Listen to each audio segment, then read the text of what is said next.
Bom dia, boa tarde ou boa noite a todos. Nós hoje vamos falar sobre os domínios germanos, na verdade, especificamente sobre o Reino Franco. Nós vimos na aula passada que estudamos um pouquinho sobre os bárbaros. Os bárbaros foram aqueles povos que invadiram o Império Romano do Ocidente, acabaram que fundindo uma cultura com outra e dominaram aquela região ali da Europa Ocidental, da Europa como um todo, certo? E esses povos bárbaros, entre eles tinha os germanos. Os germanos, eles se dividiam em vários outros povos, como os visigodos, os vândalos, os ostrogodos, os ângulos, os saxões e os jutos. E entre eles tinham os francos. Esses povos eles brigavam muito entre si. Por esse motivo, os reinos duravam muito pouco. Mas entre eles, os povos francos foram os que mais perduraram. Eles conseguiram se tornar um reino potente, um reino que se estendeu por toda a Europa Ocidental. E aí, então, o primeiro rei dos francos foi Meroveu. Meroveu deu origem a uma dinastia, a dinastia Merovingia.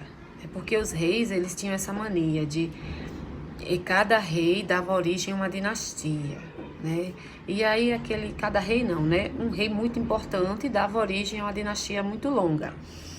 E Meroveu foi o primeiro rei dos francos e deu origem à dinastia Merovingia. Depois veio o seu neto Clovis. Esse sim, ele expandiu todo o Império Franco para toda a Europa. E ele se casou com Clotilde, uma princesa que ela era cristã. Por que ele fez isso? Porque com o apoio da Igreja Católica, já que ela era cristã, então ela recebeu o apoio da Igreja Católica. Ele poderia aumentar mais ainda o seu domínio, aumentar mais ainda o seu poderio. Mas aí os seus descendentes, né?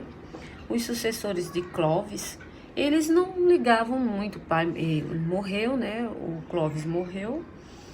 E os seus sucessores eram totalmente desinteressados. Eles só ligavam para jogar esgrimas, torneios, essas coisas.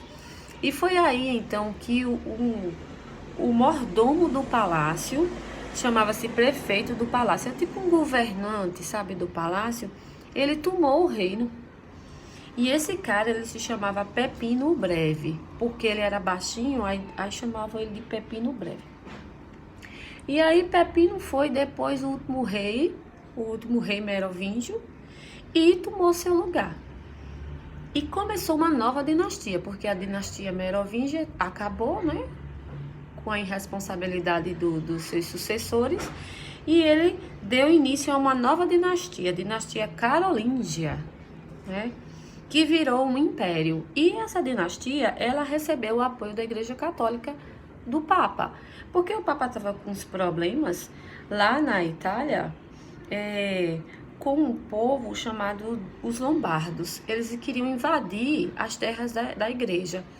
E aí, através do apoio que ele deu a Pepino o Breve foi lá na Itália, combateu os lombardos, impediu deles invadirem as terras da Igreja Católica, e aí então o Papa foi coroou Pepino Breve, porque era muito importante naquela época para esses povos francos, bárbaros, eles terem o apoio da igreja, eles serem coroados por um rei, porque o rei é tipo que autorizava o reinado deles, fazia com que o reinado deles fosse oficial.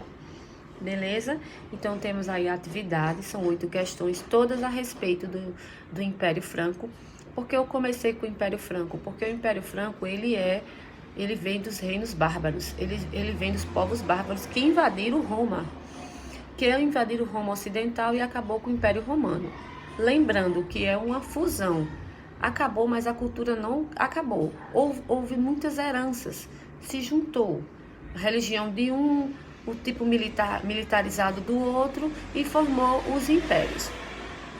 E o Império Carolíngio foi um império muito importante para dar início ao feudalismo, que é o nosso real assunto, que é o assunto que realmente é onde eu quero chegar, que é o feudalismo, que é a idade medieval. Mas para a gente poder chegar lá, a gente tem que entender que Roma foi invadida pelos bárbaros, por vários povos bárbaros, e que desses povos bárbaros houve um império, um reino que prosperou, que foi o Reino Franco, que deu origem à dinastia merovingia e que depois foi tomado pelo prefeito do palácio, ou pelo mordomo do palácio, Pepino Breve, que deu origem ao Império Carolíngio, a dinastia carolíngia, certo?